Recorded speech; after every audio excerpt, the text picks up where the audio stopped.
Welcome to our backyard. This is the Backyard Philosophy Podcast. We are two friends having a discussion after everyone else has passed out or gone to bed. Grab a drink and listen as we discuss everything from automation, space exploration, and why the meaning of life is 42.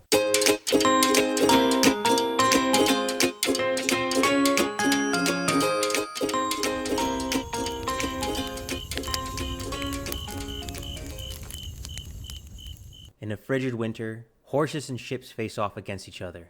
No, I haven't gone completely mad. No, I'm not making it up either. I'm talking about a historical battle in which cavalry and navy fought one another. But before I tell you the tale of the capture of the Dutch fleet at Den Helder, Nick, how are you and what are you drinking? I forgot you're doing this. I'm so excited to hear about the cavalry versus navy. Who would be smart enough to do that? And I am drinking a Coors Light. I'm joining you with some Legacy whiskey, and this is short and sweet, but boy, I am a sucker for history, especially weird history. The moments of the past that make you go, say that again?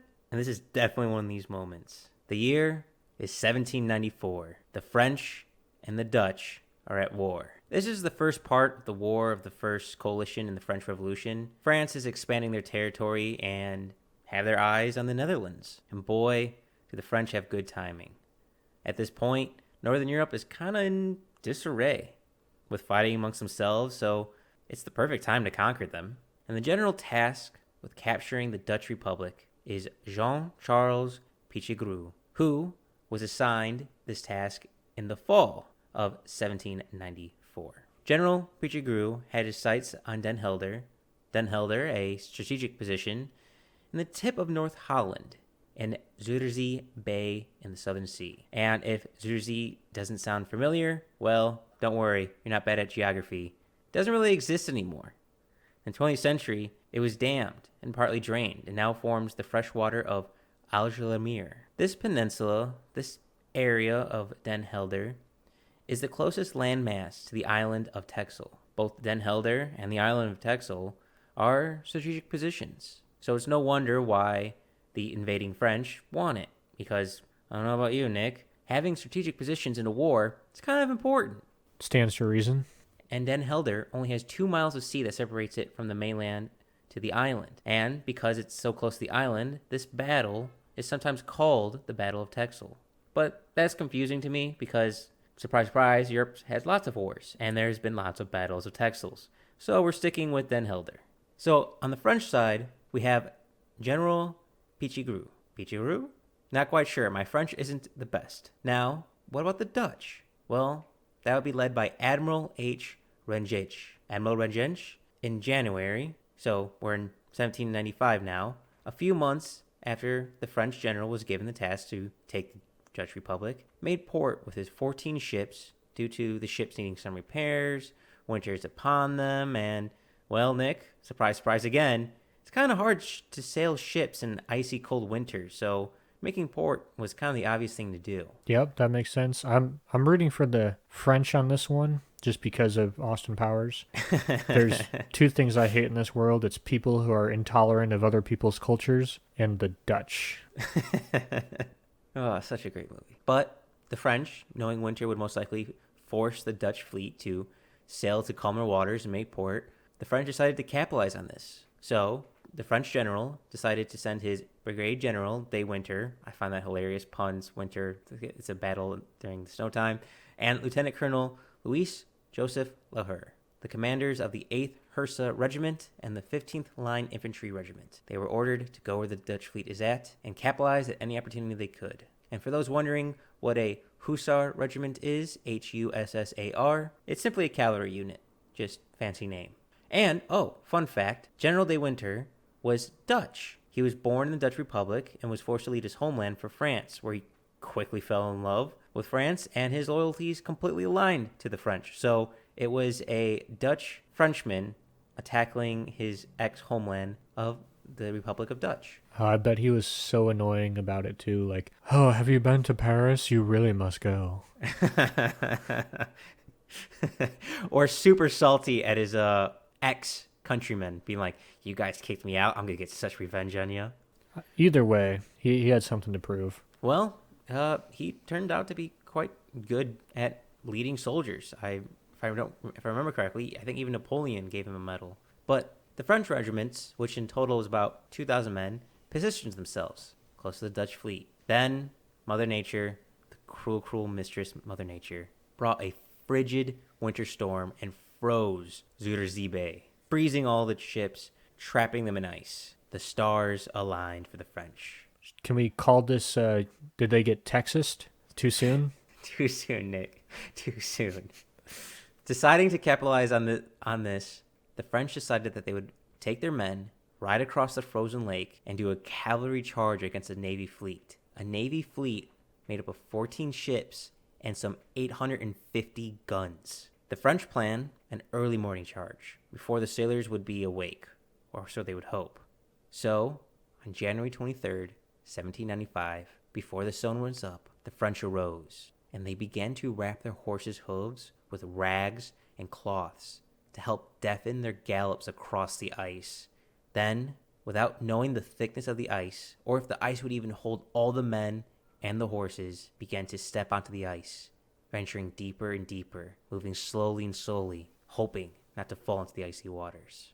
I'm just picturing, those things they put out, like, if the ice is 0 to 2 inches thick, you can put nothing on it. If it's 3 to 4 inches, you can do a person, like a foot, you can do a snowmobile, whatever.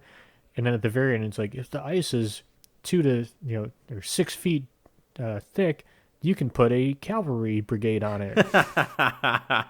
I want the little icons too. You know how they have like the ATV, and then I want a bunch of like horses in the background too. It's just like it's a bunch of wrist characters. Oh god, that'd be fantastic. They got little stands on their feet too. Yep. But I can't imagine how nerve-wracking it must have been on the ice, let alone on a horse. Each step, you probably, at one point, they must have heard the creaking of ice breaking and been like, this is it. I mean, you got to imagine at this time, not everyone's got a good education, but everyone kind of has basic human instinct. Oh, if you go on ice and it's not thick enough, you die. And that's a lot of weight. 2,000 men plus horses.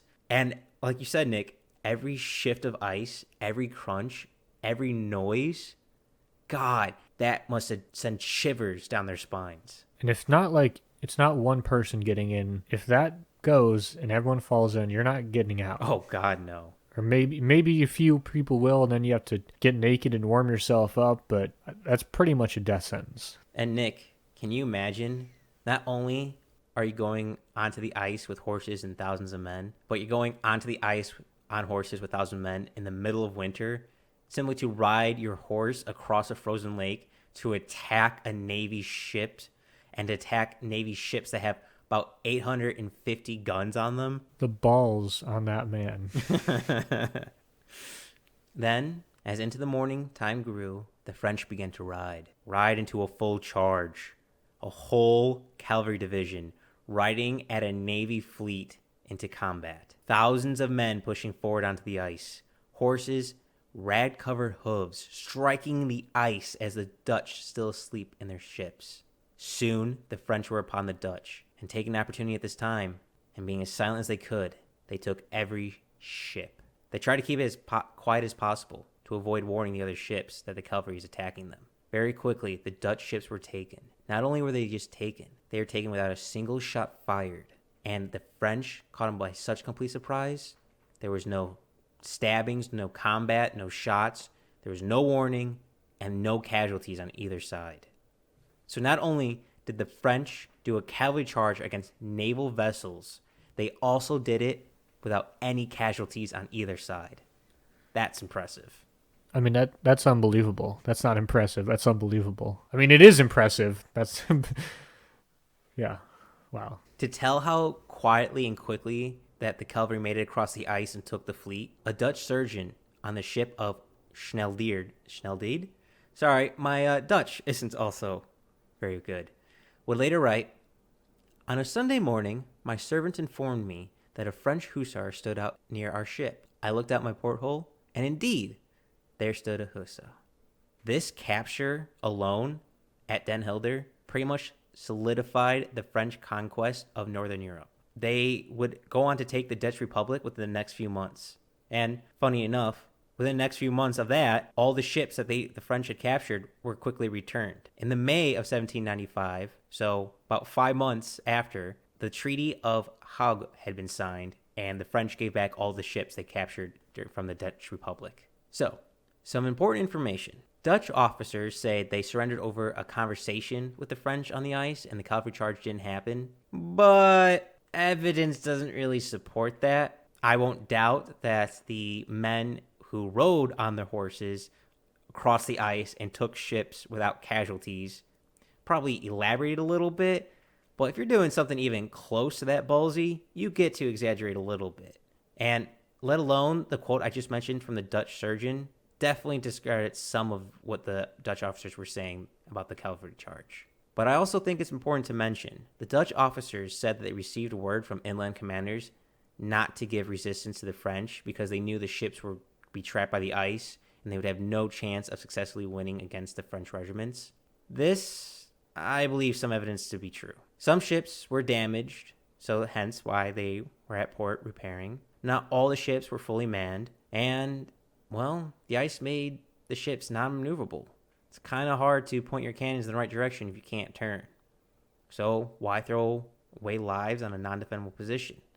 I can see the logic for that. So I kind of don't doubt those merits. But it doesn't change the fact that, more than likely, the French woke up in the morning, wrapped their horses' hooves in cloth so they'd be quiet, got onto ice, which they had no idea the thickness of, and rode across it against enemy Navy ships. So now, Nick, you know of the capture of the Dutch fleet at Den Helder. One of the few, if not the only time, there was a cavalry/Navy battle against one another. And weird enough, in a cavalry versus Navy, the cavalry won. That's pretty wild. I still, even if the ships couldn't move, I imagine it's still a defensible position. I don't really understand why they would not have a reason to fight. Like, I think, honestly, just shoot a couple of cannonballs into the ice and break up the ice. And I mean, but also if they were trying to destroy them and they were able to sneak on, I mean, it's probably not too hard to start a fire in the powder room. Yeah. If you're able to sneak all the way in there, if they're as quiet as they said. I mean, so they did, either they wanted to capture the ships or they did surrender, but I can kind of see both sides, but... The evidence to me of the surgeon saying he woke up and there was a French cavalryman out his porthole window is kind of evidence enough for me that the French actually rode across the ice. When your enemy says this happened, I think that bears more weight than what the victors say actually happened. But, Nick, can you imagine being the sailor on the ship? You're cold, you're probably hungry, because it's the late 1700s. You're make port, and trying to repair. Your country's at war, and you wake up. You're stretching. You go outside, and you just see 2,000-ish men racing towards you on the ice. Yeah, I'm imagining that soldier being slightly hungover as well, rubbing your eyes, trying to sober up, and realizing it's not a dream. Yeah, that'd be terrifying. I'm just imagining such a blizzard where you don't have great visibility, so you can't really see anything, and then you see like a dark blob, and then the blob starts getting closer, and the next thing you know, it's a bunch of soldiers on horseback with lances, muskets, and swords. Ugh. I still can't get over the fact that there was a cavalry/Navy battle, and the cavalry won against that. Just that title alone. Was it? What did they say? Isn't truth is stranger than fiction? It sure is, my friend. And now you know, and all you listening know, of the capture of the Dutch fleet at Den Helder. Thank you all for listening.